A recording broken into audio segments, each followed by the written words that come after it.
The comings and goings keep happening for the Miami Dolphins. The big moves so far in free agency, not so much. Welcome, everyone, to the latest All Dolphins podcast episode for this Thursday, March 13th, 2025. This is when I went with the stylish move of putting the logo. Hey, gang, not really like me to do a whole lot of fancy stuff with the podcast. It's just straight talk, straight analysis on the Miami Dolphins, flying solo again today to discuss all the latest moves involving the Miami Dolphins. As mentioned earlier, they have made a lot of moves. They've signed 8 unrestricted or agreed to terms, I should say, because not all of the moves have been announced officially, but agreed to terms with 8 unrestricted free agents from other teams. Can't really say that any of them would qualify as a splash acquisition. Maybe the biggest so far would be quarterback Zach Wilson, the former second overall pick of the entire NFL draft. That happening in 2021, who last season played, kind of a strong word considering he didn't get a snap in the regular season, but was a member of the Denver Broncos to serve as Tua Tagovailoa's backup for the 2025 season. The Dolphins agreed to terms with 2 new unrestricted free agents on Thursday to go along with the previous 6. The 2 on Thursday were linebacker KJ Britt, formerly of the Tampa Bay Buccaneers, and running back Alexander Mattison, formerly of the Las Vegas Raiders. Interesting twists with both of those moves, and that they almost wound up being pseudo trades because 2 former Dolphins wound up signing with those respective teams in a position-by-position swap, so to speak. Because KJ Britt went from Tampa Bay to Miami. Guess what? Anthony Walker Jr. went the other way from Miami to Tampa Bay. And we'll dive into the analysis and the breakdown of all the free agency moves a little bit. But right at the top, I just want to list them so we'll know what's what. As far as the running back position is concerned, Alexander Mattison comes from Las Vegas to Miami. Raheem Mostert goes the other way, released by the Dolphins on February 14th, agreed to terms with the Raiders on this Thursday. Also on this Thursday, Dolphins lost defensive tackle Deshaun Hand, who agreed to 1-year term with the LA Chargers. If I remember correctly, the numbers we saw was $3.25 million for 1 year. That one hurt a bit because the Dolphins, and we can start there in terms of the positions where still help is needed, and defensive tackle is screaming right now because the Dolphins have Zach Sealer under contract for 2025. They had Matt Dickerson, who's a guy who spent last season on the practice squad before he was elevated, signed to the 53, played in 4 games, but is kind of a depth player, somebody who may or may not make the 53-man roster. The Dolphins need bodies, and they need players for the rotation for the interior of the defensive line. Deshaun Hand was going to be one of those guys. He was one of those guys last year. Overall, had a pretty solid season. He's a guy who's not necessarily a frontline player, but he's a guy who can be part of a solid defensive line rotation. And losing him kind of hurts, particularly since the Dolphins have not added anybody at that position. And with Zach Sealer and pretty much nobody else at this moment, again, I'm taping this about 7 p.m. on Thursday. So whatever happens during the course of the taping of the episode, can't obviously comment on it. I'm not looking at a monitor with a ticker with the latest news going on, or I'm not looking at my phone constantly to see what's going on. So we'll have to make do if something happens during the course of the taping of this episode. As it stands right now, though, Calais Campbell remains an unrestricted free agent. Still waiting on word, first of all, whether he wants to continue playing, because if we reach that point, there's no lock that the Dolphins are going to be the team for which he will play in 2025, because again, he is a UFA. Chances are he's going to draw a lot of interest throughout the league because, again, he's coming off a season where he played so damn well at the age of 38. And who's to say he doesn't have another season at that level of performance? And Benito Jones, who was serviceable as part of the rotation last year, more of a pure nose tackle, I should say, also remaining an unrestricted free agent as of early Thursday evening. So the Dolphins, have some work to do at that position. They will sign players. They're not going to go into training camp with Zach Sealer and Matt Dickerson, and that's pretty much it. Chances are they're going to sign somebody in free agency. Very well may supplement that by an early pick in the 2025 draft. Could even be the first round pick at number 13. Somebody like, say, I don't know, Kenneth Grant from Michigan would be somebody who could make sense. Mason Graham, another guy from Michigan, if he happens to slide to 13, which nobody really expects. Possibly Walter Nolan from Mississippi, might be a little bit early for that, but it's possible. Again, the Dolphins may not go first round. They could go second round for a defensive tackle. Cornerback's the other position. If we're going to go with the spots where the Dolphins right now have a clear need, that would be the other one. Dolphins, of course, released Kendall Fuller on February 14th, along with Raheem Mostert and Durham Smythe. And in case you guys weren't aware, Durham Smythe has signed with the Chicago Bears as his next team. Kendall Fuller still looking for a team. He's dealing, of course, with some injury issues, ending last season on IR because of a torn ACL. But the Dolphins right now have mostly unproven or young guys opposite Jalen Ramsey. Kader Kohu, who has been tendered to a right of first refusal level as a restricted free agent. Basically means if any team signs Kohu to an offer sheet, the Dolphins have the right to match the offer or let him go. They've committed $3.2 million for that tender. That goes against the salary cap. Outside of that, we're looking at Ethan Bonner, Storm Duck, Cam Smith, the so far ill-fated second-round pick of the 2023 draft. So something's going to have to give at some point. It's another area where I would expect the Dolphins to sign somebody in free agency at some point. They have not done so. There are a lot of big names still on their market. Stephon Gilmore, longtime Carolina Panthers, Dallas Cowboys. He played the Patriots as well. He's a name that's out there. He's not the same cornerback he once was, but as a stopgap, he could be a good idea. Certainly the 13th overall pick could be spent on a quarterback, whether it be Jahdae Barron from Texas, could be Will Johnson from Michigan. And I'm remiss right now for not remembering more of the names that are currently on the free agent market. Asante Samuel Jr. is still available on the free agent market. Somebody perhaps the Dolphins could give a look to, be interested. The Dolphins, though, we're not going to spend big money on anybody because that's not been their MO.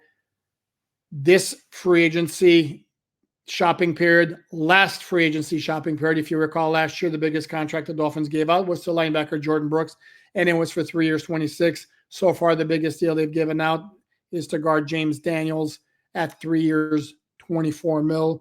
And for those concerned that it's too much for a guy coming off a torn Achilles, understand that the structure of the contract is such that the Dolphins easily can walk away with limited salary cap paying if it turns out that Daniels can't regain the form he had before he sustained the injury while a member of the Pittsburgh Steelers. So, but those are the two positions that really scream for the Dolphins to do something. And I know fans are going to be, well, then what about guard? James Daniels logically will be handling one of the starting positions. As far as the other spot, the Dolphins still have two unrestricted free agents, not pending anymore, two unrestricted free agents at the position in Liam Eichenberg and Isaiah Wynn. Possible they re-sign either one of them? Sure. Robert Jones has gone to the Dallas Cowboys. The Dolphins also re-signed Jackson Carman, who is somebody who will get a look at guard, as Chris Greer kind of suggested last season in his end-of-season press conference when he talked about the Dolphins having to use Jackson Carman at tackle. That's because as an NFL player, he's really not a tackle. He is way more suited to play guard in the NFL than tackle. So he'll get a look. Certainly would suspect the Dolphins would try to upgrade the other spot at guard. They also they have Chasen Hines from the practice squad last year. So they have some players at that spot right now. I think they would like to upgrade, whether it be in the draft early on. I certainly would not expect a pure guard to be taken at 13, possibly a tackle who could convert to guard early in his NFL career before moving out wide, possibly. Guard in the second or third round, possibly. But that's another area. The backup quarterback position has been addressed with Zach Wilson, and we certainly can have our feelings about that particular acquisition one way or the other. I have said, and I'm going to say it again, that to me, I think for the Dolphins' needs, considering they are pretty set at quarterback and they signed Zach Wilson for only 1 year, and if they were going to sign anybody for only 1 year, it would have made more sense for me to get somebody where there's not so much of an unknown. Zach Wilson gives you the potential of being something better than what's out there for a lot of those backup quarterbacks who were available. Again, because of the physical traits. I mean, he wasn't a second overall pick in 2021 for no reason. The dude's got a really live arm and he can move, and he's a good athlete.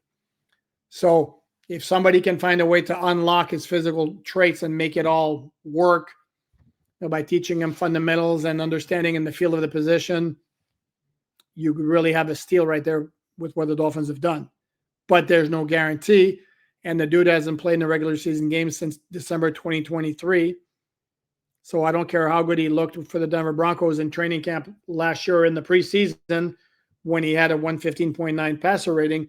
Fact remains, we don't know what he's going to look like in a regular season game. And I think I would have preferred having somebody with where there would be a little bit more clarity as to what you're going to get in a regular season game if called upon to play, which certainly can happen given to his recent injury history, as opposed to a guy who possibly, if things work out right, could jump to several levels as a quarterback, but again, with no guarantee.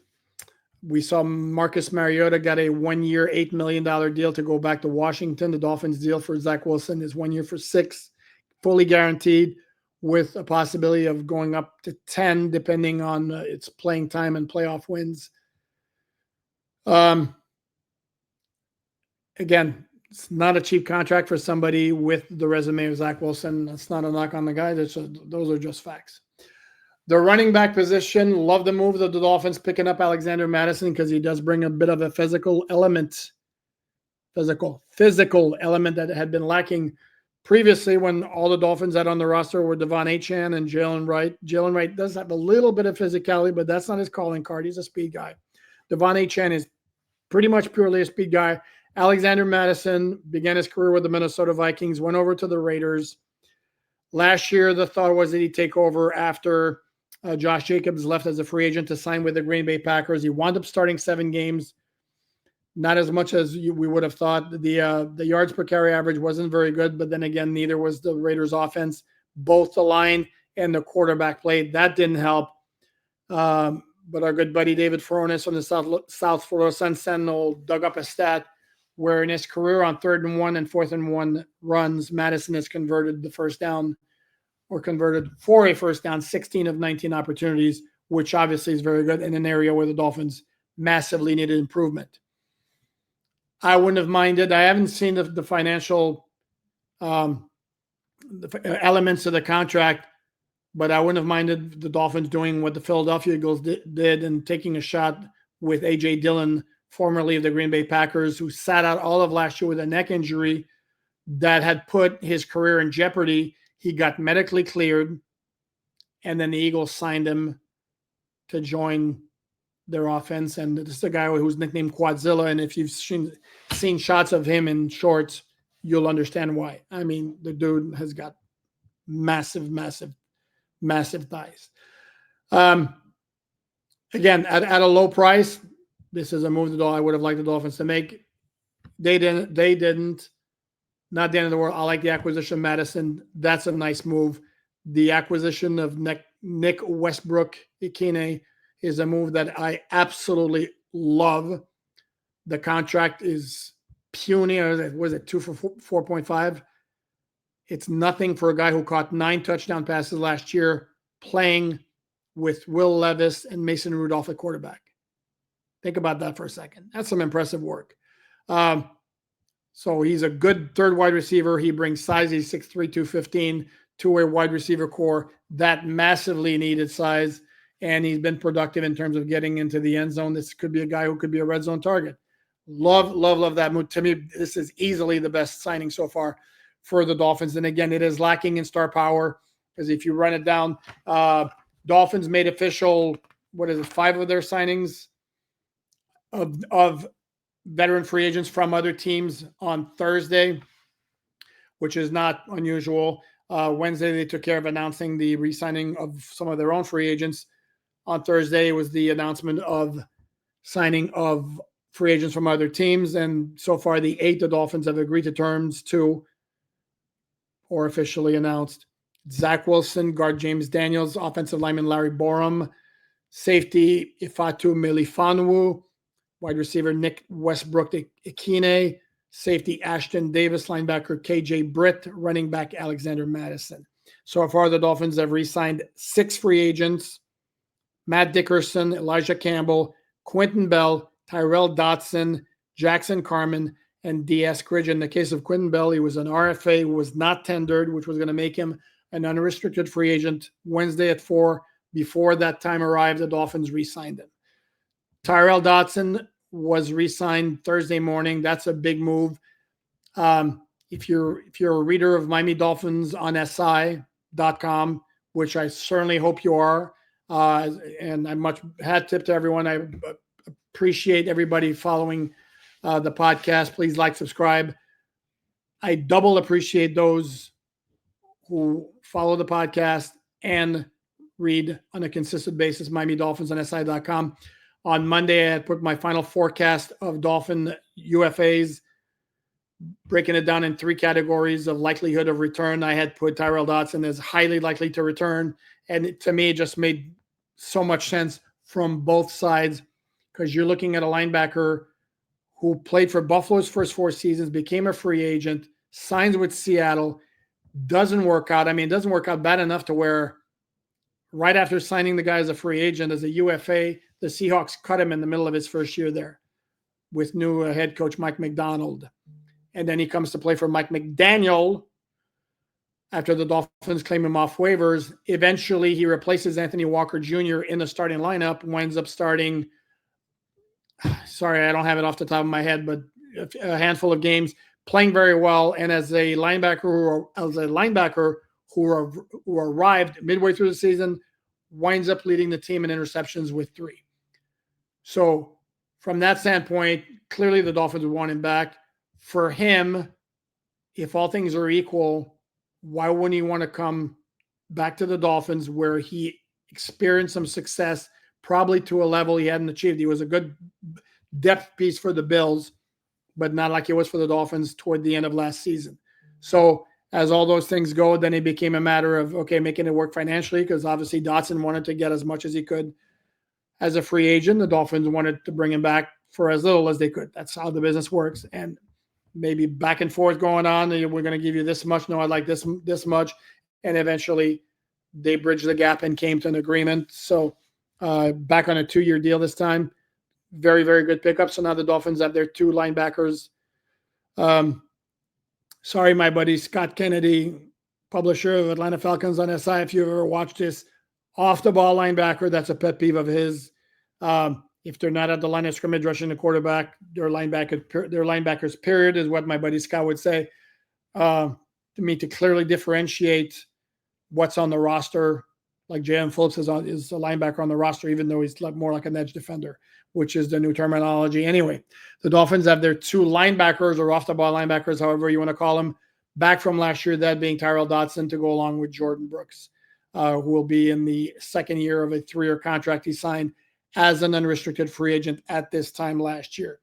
The swap of KJ Britt to come to the Dolphins from the Tampa Bay Buccaneers, while Anthony Walker Jr. goes from Miami to Tampa Bay, is an interesting one. Anthony Walker Jr. was okay with the Dolphins, not great. But he had some issues with injuries toward the end of the season, and that was the book on him when he came to the Dolphins. Solid veteran who's kind of always injured. That's what happened. This is a guy who played at Miami Northwestern High, whose father is a head coach in South Florida, high school head coach in South Florida, who's a good guy. But I think the Dolphins maybe wanted to get younger there. And generally speaking, if you got a guy who has a lot of injuries, I know I can hear the comments coming. If you got a guy who has a lot of injuries and getting older, chances are they're going to continue to happen. Dolphins got younger with this move, with KJ Britt, who got into the starting lineup on a full-time basis last year for the first time in Tampa Bay, former 5th-round pick out of Auburn, with high expectations on how he would do. He's a thumper. If it means anything, he's been fined by the NFL 3 times in the past 2 seasons for like roughing the passer, for like roughness type of infractions. So again, he's not afraid to get dirty. but he didn't have a great season by all accounts. He dealt with some an ankle injury at some point. And if you're one of those folks who put a lot of stock into Pro Football Focus, it's bad because they ranked, I want to say, 84 linebackers last year. KJ Britt was number 83. Then again, Anthony Walker was number 81.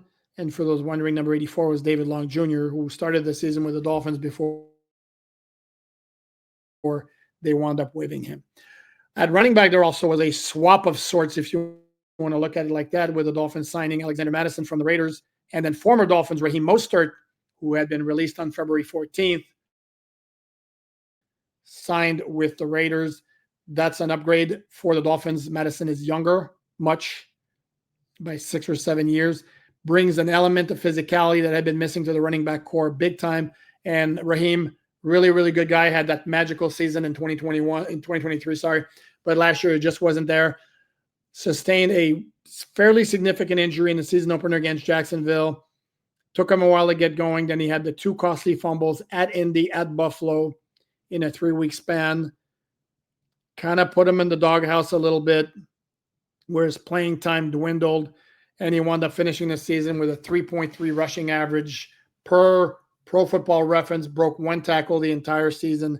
It was not good, and he's about to be 33, which for a running back is problematic. So in this particular case, Raheem Mostert's a guy that everybody cheers for because, again, he's a really, really good dude, former winner of the Good Guy Award for his work with the South Florida media, but he's clearly in the 4th quarter of his NFL career, and Mattison brings something that Raheem doesn't.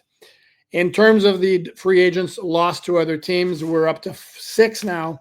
There were 2 of those on Thursday. Tight end Jack Stoll. Who? Tight end Jack Stoll.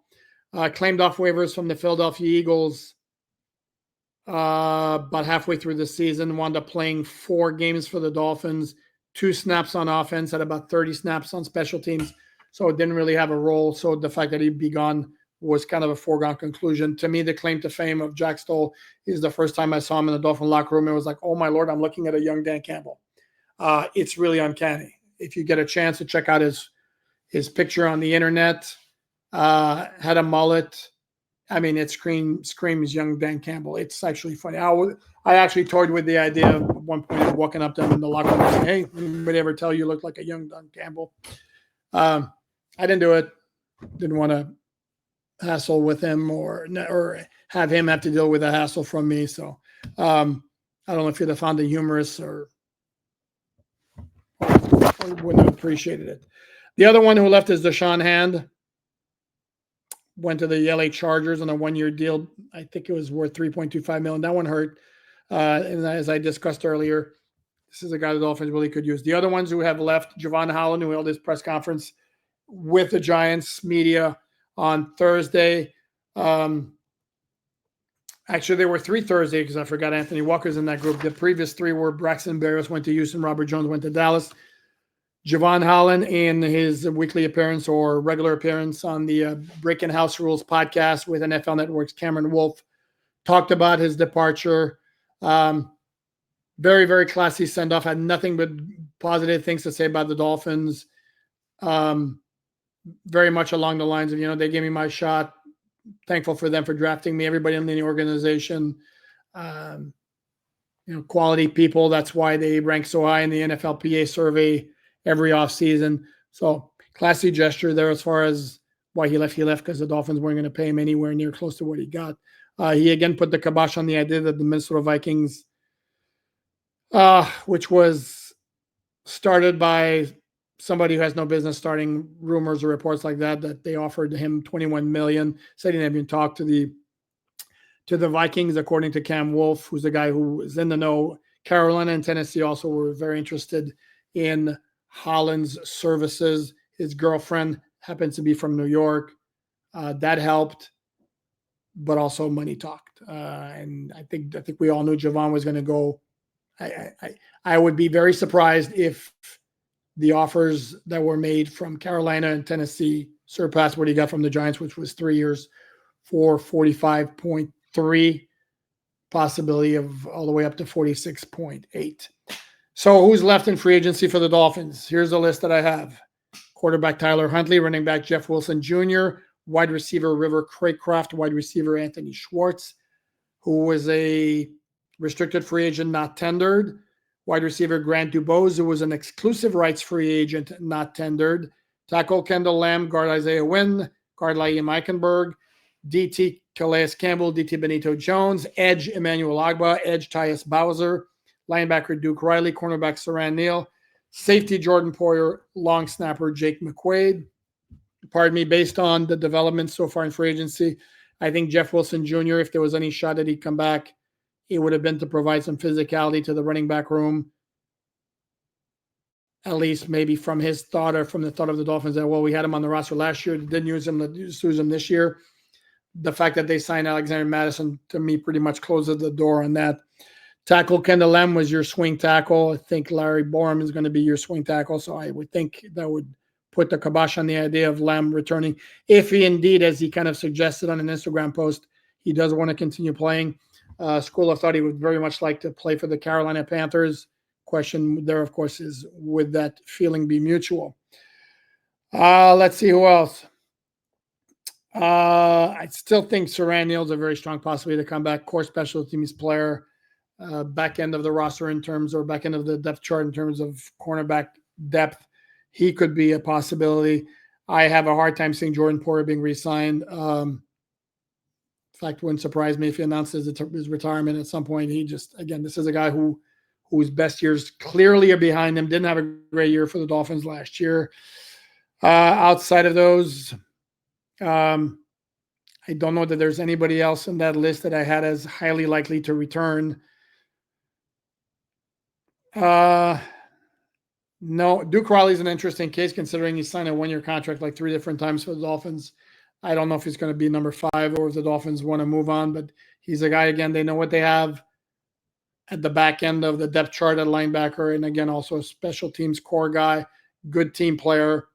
Maybe does Tyler Huntley want to come back as a number 3 quarterback if he can't find anything out there? That's certainly possibly. It's funny because you hear about a lot of the talk of the quarterback carousel, and the latest move is Gardner Minshew signing a 1-year deal with the Kansas City Chiefs to serve as Patrick Mahomes' backup. Haven't seen the dollar figure amounts on that one. He'd have been a good one as a backup for Tua as well, with more certainty. Gardner Minshew is not a great quarterback by any means, but if you have to have him for 1 or 2 games, maybe 3, if the offense is humming around alongside him, he's not the one who's going to bring it to a halt, unlike what we saw, unfortunately, last year. So that kind of wraps it up here for where we stand here on this Thursday night. There'll be more moves coming. Again, I don't expect the Dolphins to make any splash moves. Of course, wouldn't it be something if they did something while I was doing this episode that was big? I just don't see it. First of all, they don't have the cap space to do it. This is not how they operated last year. There's no reason to think that's going to change. They will make a lot more moves. They need to add at a lot of different positions that we've discussed. But in terms of big splashy moves, just have a hard time seeing it. So that's going to wrap it up. Thanks for watching, everyone. Please like, subscribe. And again, my regular plea, please check out the website. All the contents there is for free, unlike most sites who cover the Dolphins, not even as intensely as I do. But again, all the content is free on MiamiDolphinsOnSI.com. Until next time, thanks everyone. Have a great rest of your Thursday night.